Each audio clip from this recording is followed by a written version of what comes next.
Eu vou falar com vocês sobre um tema muito importante, onde todos nós estamos sempre passando por esse processo, que é o processo de mudanças. E agora, depois do Covid, nós todos, mundialmente fomos mexidos, por esse vírus. E dentre tantas mudanças, a nível, vamos dizer assim, mundial, financeiro também, a gente também passou por mudanças particulares, íntimas, onde muitos de nós, diante do medo da morte, fizemos uma autoavaliação. Muitas vezes o quase morte nos leva a um novo renascimento. E aí, eu vou começar falando para vocês o seguinte: quem de nós, não tem medo de morrer? Todos nós temos medo de morrer, porque o medo da morte é um dos maiores medos que o ser humano tem. Já foi feita uma pesquisa e se identificou que o medo da morte, eu pensava que era o primeiro, mas não, é o segundo medo que existe. O primeiro medo, gente, que foi identificado, com essa pesquisa, foi que o ser humano tem medo de se expor. O falar em público é um medo que ganha para o medo da morte, vocês acreditam? Pois é, mas o segundo medo é o medo da morte. E o medo da morte, ele vem com o medo de mudanças, porque a morte é uma mudança.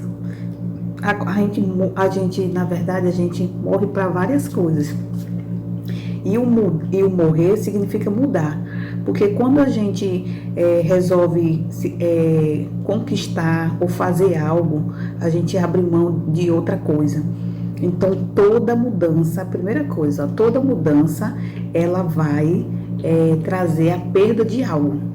Nem que seja um homem ou uma mulher velha. Algo em nós que estava mantendo esse homem velho, essa mulher velha. Então, se abrir para o novo é também abrir mão do velho. E para muitos de nós, isso é um processo difícil, tá certo? Mas vejam, quantas mudanças a gente não já passou na vida? Começando pelas mudanças físicas, Nós fomos lá um bebê, éramos carregados no colo, na verdade, a gente era carregado pela nossa mãe, na barriga da nossa mãe, Que quando a gente nasce, a primeira coisa, que o bebê faz é chorar. E quando ele não chora, o médico vai lá, e dá uma palmada pro bebê chorar. Por quê? Porque muitas vezes ele está tão acostumado naquele conforto ali do ventre, da mãe. Ali é bom demais, Bebe água, recebe comida, tudo já mastigadinho, Aquele acolhimento, aquela proteção que todos nós buscamos a vida toda. E ali o bebê, quando a gente era bebê, era ótimo, porque já vinha tudo processado. Então, nascer é o primeiro processo de mudança que a gente passa. A gente foi passando o processo de formação no útero da nossa mãe, De um embrião, a gente foi virando um feto, e assim a gente foi tomando forma, Uma forma, vamos dizer, fisiológica, Humana, até que a gente nasce. Mas o processo de mudança principal que a gente começa já de fato, é o nascimento. E naquele momento a gente sente, é o impacto, a criança chora. Por quê? Porque está tudo muito bom. Então, o enfrentamento do mundo, de uma nova situação, é uma mudança. E olha, toda mudança, ela causa um certo desconforto, tá? Um certo estresse. E aí, quantas mudanças também a gente não foi passando? A gente tinha um corpo de criança, A gente fomos criança, Era tão bom, não tinha boleto para pagar, Mas a gente cresceu, a gente passou pela vida de adolescente, Quem já é adulto, assim como eu, Mas a gente já foi adolescente, naquela fase de descobertas, E a gente pensava como adolescente. E aí a gente se tornou jovem, A gente pensou como jovem. né? E hoje a gente, quem já está adulta, um adulto, vou dizer assim, já um adulto mais maduro, assim como eu, a gente percebe que quantas coisas a gente não já passou, que antes era muito, vamos dizer assim, tinha um peso muito grande emocional para a gente, e que hoje não tem mais, né? Exemplo, né? Quem de nós não lembra quando a gente precisou tirar o primeiro dente? Ou o segundo, quem não lembra do primeiro, mas quem não precisou tirar um dente?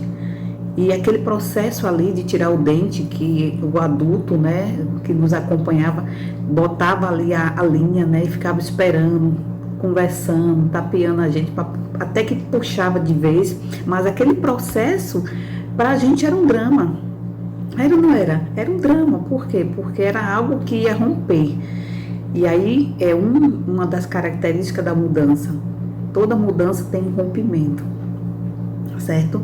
Então o processo de mudança, ele vem sempre com um processo difícil. Ele nem sempre, raramente ele vem fácil.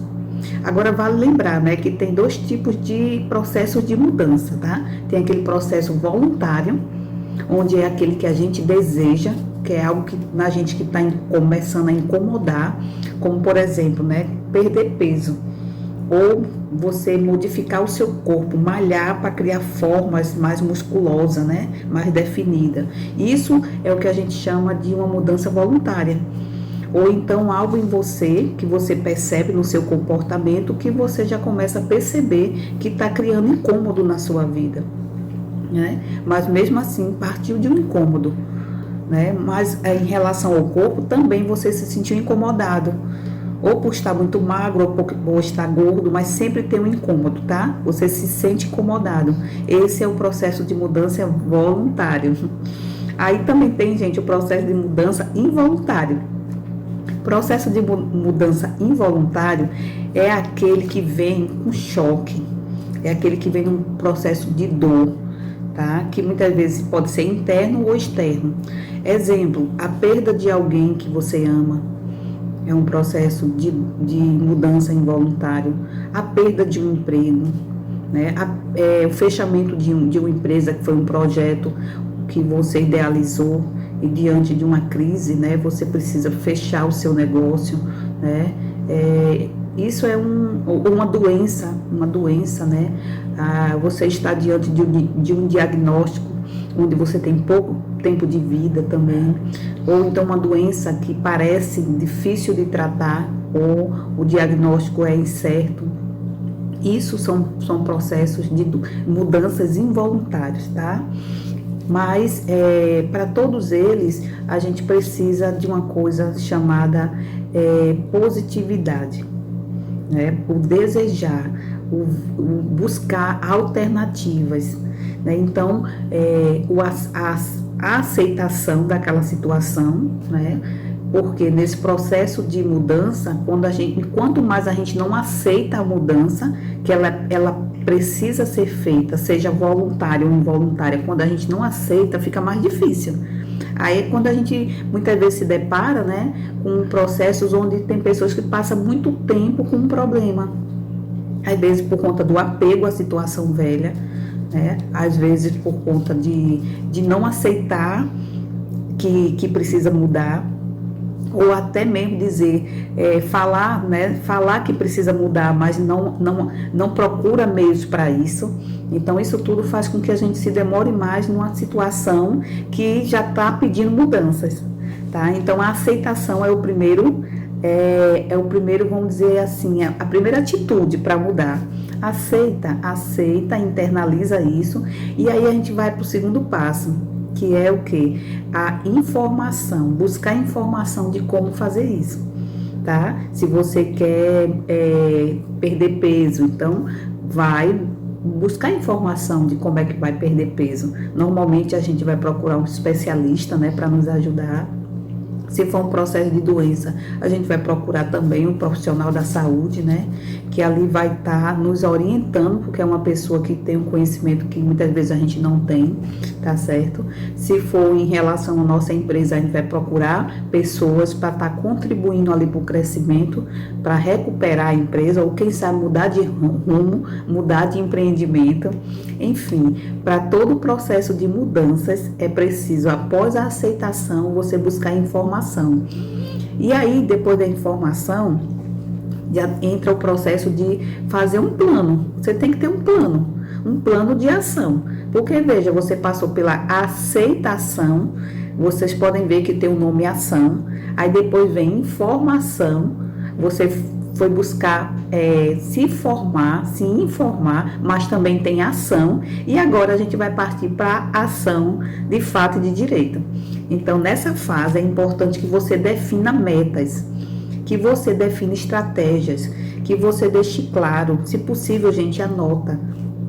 O que é que eu vou fazer para mudar essa situação? Ou então, se eu quero uma mudança, o que é que eu tenho que fazer? O que é que eu tenho que fazer para que essa mudança ela aconteça? Seja no meu corpo, seja na minha mente, seja numa atitude que eu estou andando em círculo e fazendo sempre do mesmo jeito, tá? Seja mudança na minha empresa, enfim, toda e qualquer área da sua vida.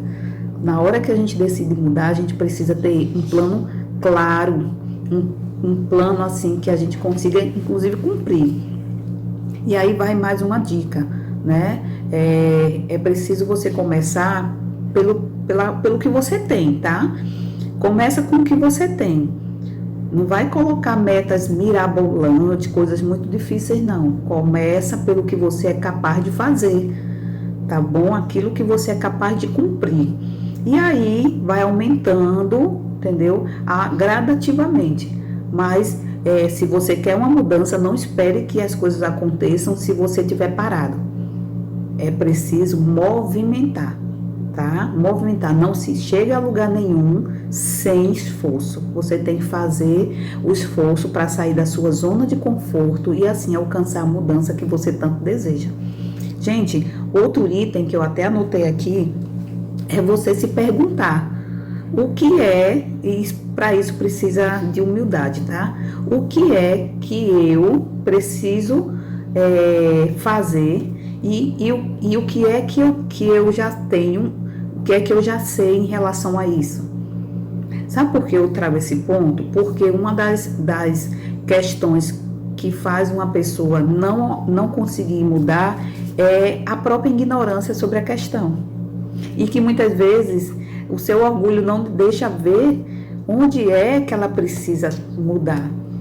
Então, buscar informações sobre a questão de como conseguir, como fazer a mudança, se é alguma coisa, vamos dizer assim, por exemplo, se eu quero uma formação superior, se eu quero fazer um nível superior, ou uma segunda graduação, ou um mestrado, ou um doutorado, eu vou procurar ver como é que eu faço, primeiramente, para ter acesso ao edital, não é verdade? Um exemplo. Então, eu fui buscar informação. Depois eu vou ver qual é a faculdade, né, que eu possa estar fazendo processo seletivo. Né? Então, eu vou procurar saber o vestibular, vou procurar saber o processo seletivo. E assim sucessivamente, eu vou precisar passar um tempo estudando sobre aquela formação que eu estou buscando. E assim é para tudo, tá bom? A gente não consegue fazer as mudanças que a gente, pelo menos a voluntária, sem informação. E para isso parte dessa pergunta: o que é que eu não sei sobre isso? Ou o que é que eu só sei até aqui? E se torne aberto, né, para você absorver novos conhecimentos em relação àquilo que tanto você quer. É como se você fosse fazer uma viagem. Se você for viajar para qualquer canto, você não pesquisa sobre, né? Às vezes você começa a olhar na internet, preço de passagem, como é que é o lugar. Porque eu ouvi falar sobre tal lugar que é lindo, então você vai pesquisar sobre. Às vezes a gente pega até o mapa, né? Olha, é tantos quilômetros do aeroporto até o hotel, do hotel para tal lugar que eu quero ir, né? Então isso é informação, tá? Eu não posso encerrar sem lembrar uma coisa a vocês. Gente, muito cuidado com a ansiedade, porque quando a gente quer implantar uma mudança, às vezes a ansiedade atropela tudo. Tipo assim, eu quero perder peso. Vou falar de mim, Eliana, tá? Um exemplo, eu quero perder peso. Tá, mas se eu não tiver paciência no meu processo de perda de peso, se eu deixar que a ansiedade tome conta e suba para a cabeça, eu vou ficar o tempo todo me olhando. Encontrei isto na web. Nossa, desculpa, aqui no celular, gente, isso acontece. O celular aqui, o Google interagindo com a gente.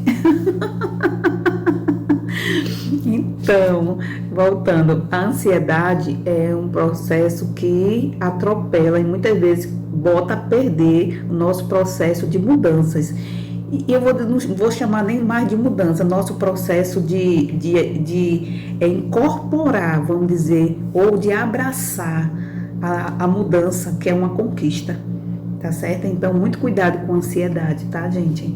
A ansiedade, quando vier, é a gente poder dialogar com ela, né? Meu processo, eu estou em processo, para colher os frutos, eu vou ter que subir gradativamente, né? Eu vou viver cada etapa, e aí, quando a gente consegue fazer esse processo, né, consistente, integrado, né, com tranquilidade, mas com a iniciativa, com movimentação, com atitude, a gente consegue chegar a essa mudança de uma forma bem consistente.